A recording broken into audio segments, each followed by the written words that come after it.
ناله کشیدم من سر تو رو بردم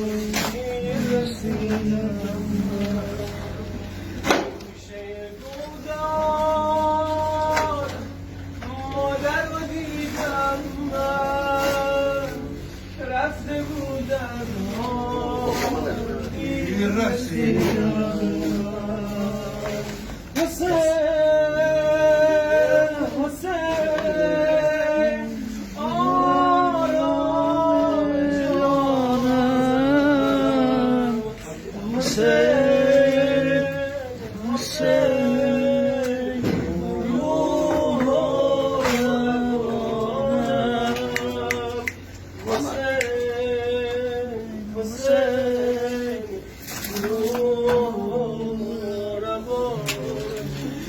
دیگه قسمت آره میشه که هر آقا باشیم نزدیک قتل گم برا قانون کریم کنیم یا با عبدالله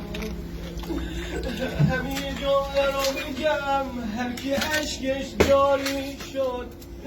اول پدرام و مادرام رو دار کن زحمت کشیدم در همه ما راوی میگه بیبی زینب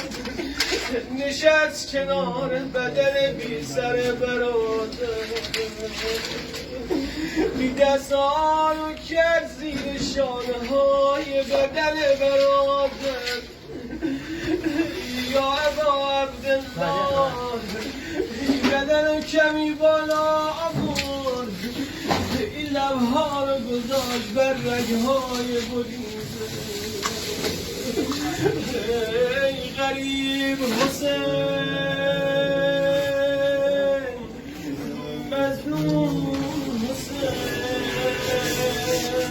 مظلوم حسین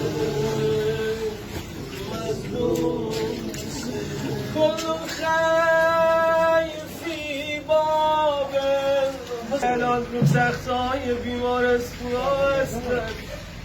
مریضایی که التماس دارو داره همه مریضای عالم